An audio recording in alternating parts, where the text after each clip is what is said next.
저희 조코피TV는 인터넷 가전 렌탈 변경 시 현금으로 110만원 당일 지급, 인터넷 끝판왕, 썬팅 필름의 새로운 패러다임을 선사하는 T9 필름 신차 검수부터 장기 렌트 리스까지 모빌리티 서비스의 정수 카스페이스와 함께합니다. 아직도 모르세요? 현금 지원금 110만원을 인터넷 끝판왕에서 지원해드립니다. 내가 내는 월 요금에 포함되어 있어서 안 받으면 나만 손해! 합리적인 요금 설계로 현금 지원금에 72만원 결합 할인까지 놓치지 마세요. 약정이 남아있어도 상관없습니다. 저희 구독자분들을 위해서 인터넷 끝판왕과 상담만 해도 스타벅스 커피 쿠폰을 쏩니다.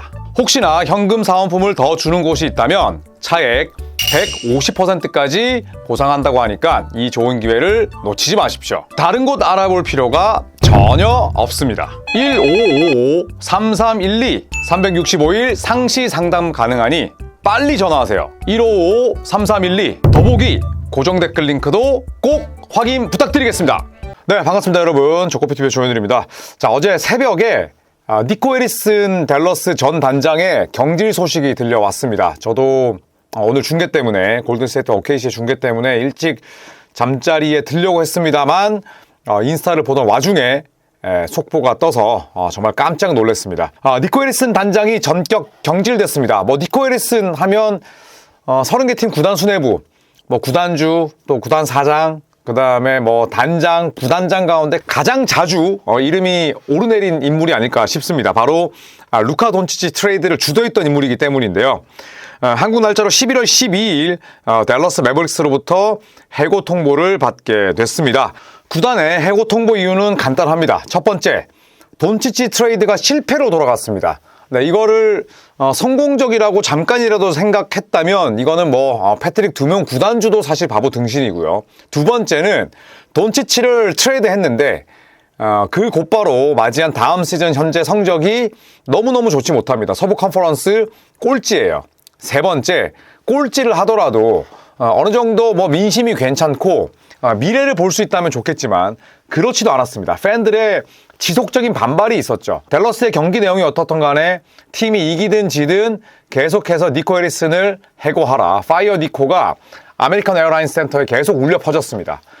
그래서 댈러스 관계자들은 니코 파이어 니코에 대해서 진짜 원정처럼 느껴졌다. 귀가 아플 정도였다. 이런 얘기를 했다고 하는데 이 팬들의 지속적인 반발 역시도 구단의 니코 해리슨 단장 해고 통보를 내린 이유 가운데 하나였습니다.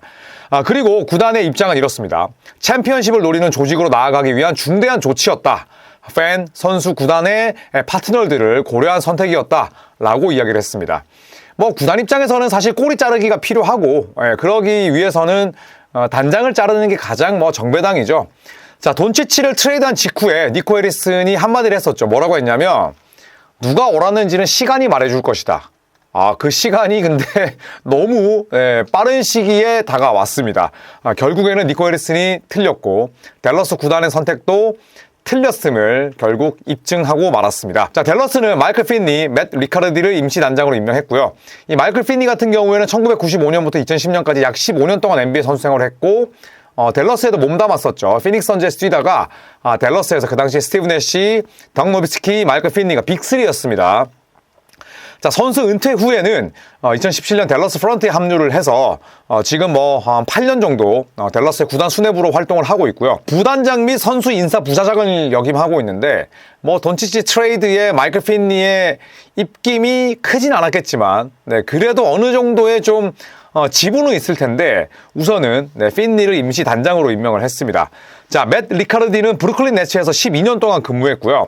스카우트, 그 다음에 운영, 또 브루클린의 G리그에서 단장을 역임했습니다. 단장 수업을 받은 적이 있었죠. 자, 2022년부터는 댈러스의 선수 인사 및 프로페셔널 인력 관리를 담당했습니다. 그러니까 피니와 좀 비슷한 업무를 맡은 거죠. 그리고 23-24 시즌부터는 부단장급으로 승격을 했는데 일단 피니와 맷 리카르디가 빠르게 팀을 좀 추슬러야겠습니다. 자, 구단을 지키기 위한 결정이었다라고 얘기를 했는데 일단 돈치치와 AD 트레이드로 지역 민심은 완전히 나락을 가고 있었습니다. 덕 노비츠키조차 댈러스 경기 보기 힘들다 이렇게 토로할 정도였고 구단의 연속 매진 기록도 깨졌습니다. 완전히 지금 지역 팬들의 그런 믿음이 사라진 셈이죠. 쿠퍼 플래그의 지명으로 니코 해리슨 한숨 돌렸고요. 댈러스도 마찬가지일 줄 알았는데 개막 이후에 팀 성적은 하위권으로 곤두박질 쳤습니다. 내용도 좋지 않았고 공격 엉망이고요.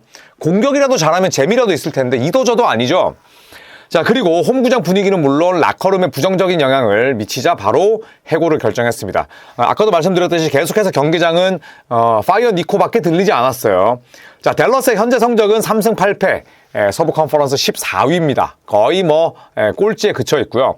샴즈의 보도에 따르면 매번 홈 경기마다 야유와 함께 니코를 해고하라는 팬들의 구호가 해리슨 해고에 결정적인 영향이 있었다. 패트릭 두몽 구단주의 공개 서한도 살펴보면 돈치치 트레이드에 대한 책임을 지고 니코를 해고하게 됐다라고 이야기를 했고, 이 패트릭 두몽 구단주가 루카 돈치치의 77번 레이커스 유니폼을 입은 한 팬과 코트 사이드 좌석에서 대화하는 게 유출이 됐어요. 그러면서 무슨 얘기를 했냐면 돈치치 트레이드에는 내 책임이 있다. 이거는 명백히 실수였다라고 이야기하는 게 결국 잡혔습니다.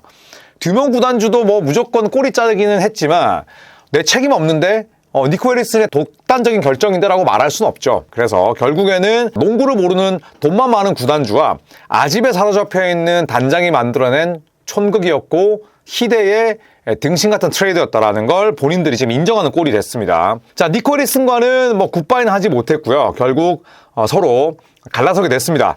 니코 해리슨은 2021년 댈러스 단장이 됐죠.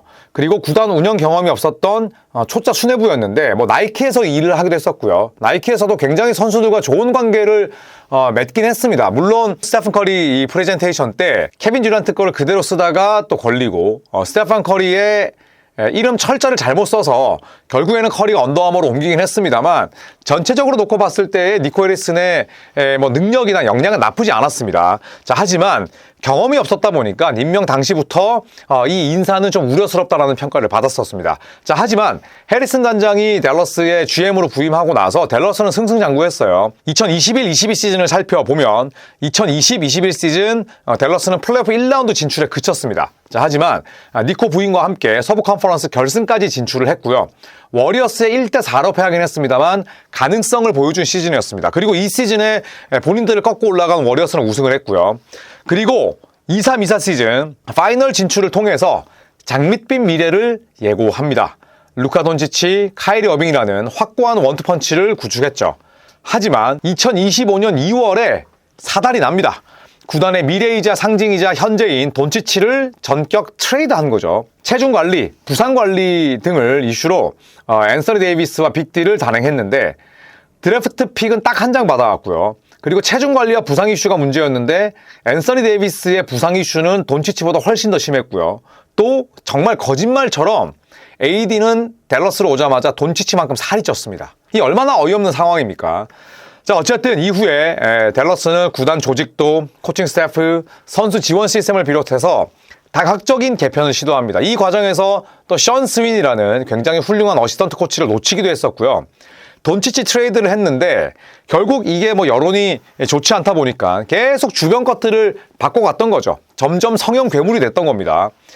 자, 그런데 극적으로 2025년 드래프트 1순위 지명권을 획득합니다. 2%도 안 되는 확률로 기적이 일어난 거죠. 당연히 쿠퍼 플래그를 지명을 했고요. 그 이후에 카이리 어빙, PJ 워싱턴, 데니얼 게포드 등등과 연장 계약을 맺었습니다. 디러셀도 저렴하게 데려오면서 니코 해리슨 단장 일 잘하는데 라는 평가를 잠깐 받기도 했어요. 하지만 현실은 서부 하위권입니다. 그리고 팬들의 분노가 걷잡을 수 없이 커졌어요. 이 부분이 결정적이었다고 댈러스 구단도 공식적으로 지금 밝힌 상황인데 그 결과 결국 니코 해리슨은 경질되는 엔딩을 맞이했습니다. 자, 니코 해리슨 단장의 후임은 누가 될까요? 아까도 말씀드렸듯이 마이클 핀니, 맷 리카르디가 임시 단장으로 임명된 가운데 구단은 후임 단장 후보군을 찾는 중입니다. 유력한 후보로 꼽히는 인물이 있으니 바로 데니스 린지인데요. 디트로이트 농구 운영 담당 수석 부사장입니다. 우리가 아는 데니스 린지는 샌안토니 스퍼스도 거쳤어요. 프로 스카우트 오랫동안 했고요. 선수 운영 부사장까지 역임을 했고, 그리고 2007년부터 12년까지는 선수 운영 부사장, 주로 텍사스 쪽에 있었죠. 자, 그랬다가 제일 이 데니스 린지라는 이름을 많이 저희가 들었을 때가 2010년대였습니다. 2012년부터 2021년까지는 유타 재즈의 단장, 부사장, 고문까지 가면서 도노반 미첼, 그 다음에 루디 고베어 체제를 딱 구축했던 인물이 바로 데니스 린지였어요. 자, 물론 그 유타는 우승에 실패했지만 유타 재즈를 굉장히 좋은 성적으로 이끌었고 상당히 훌륭한 그런 전력을 구축했던 인물이 바로 데니스 린지였고요. 이후에 댈러스에 잠깐 있긴 했어요. 수석 고문으로 2023년부터 24년까지 있었고 지금은 2024년 이후에 디트로이트에서 농구 운영 담당 부사장을 맡고 있습니다.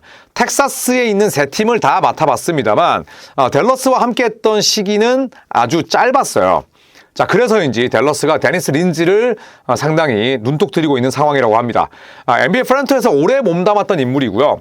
또 니코 해리슨과는 다르게 선수를 발굴하고 성장을 중요시하는 성향이에요. 플레그에게 맞는 거죠. 맥스 크리스트에게도 맞고요. 또 NBA 처음에 왔을 때 이 데니스 린지의 직책이 보직이 스카우트였기 때문에 선수를 보는 눈도 괜찮다는 겁니다. 자, 그렇기 때문에 리빌딩의 적격이다라는 평이 중론이죠. 데니스 린지를 데려온다면 저는 지금 댈러스가 이 어수선한 상황을 최대한 빠르게 정리할 수 있는 방안이라고 저는 생각을 합니다. 자, 니코 해리스는 경질을 냈고요. 자, 하지만 이 경질이 변화의 시작에 불과하다라는 의견도 있습니다. 첫 번째, 전체적인 개편에 들어갈 가능성이 점쳐지고 있어요. 일단 키드를 감독에서 구단 윗선으로 바꿀 것이라는 이야기도 있습니다. 니코 경질 이후에도 댈러스는 지속적으로 팀 개편을 시도하고 있는데 그 일환으로 제이슨 키드 감독을 구단 프런트로 이동시킬 가능성이 존재합니다. 제이슨 키드는 댈러스에서 그렇게 길게 뛰진 않았어요. 루키 시즌, 루키 스케일 때 잠깐 뛰고 그리고 나서 피닉스 트레이드가 됐고 말년에 돌아와서 우승을 이끌었지만 그렇다고 해서 댈러스에서 커리어를 마감하지도 않았어요. 뉴욕 닉스로 갔었죠.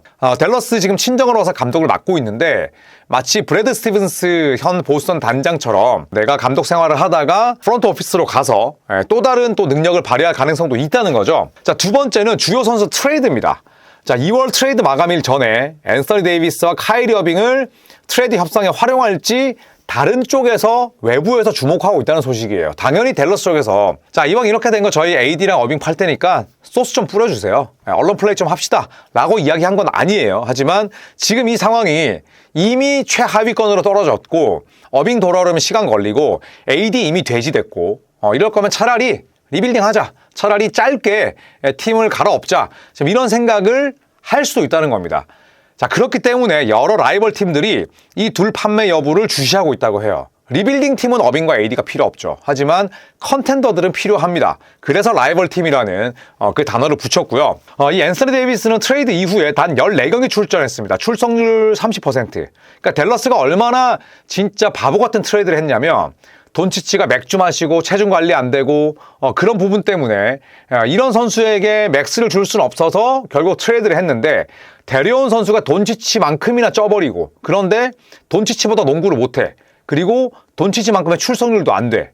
AD가 지금 처한 현실이 그렇습니다. 자, 만약에 이 두 명의 트레이드가 이루어진다면 댈러스는 저는 어느 정도의 카드만 맞다면 해야 한다고 생각합니다. 지금 댈러스 이도저도 아니에요.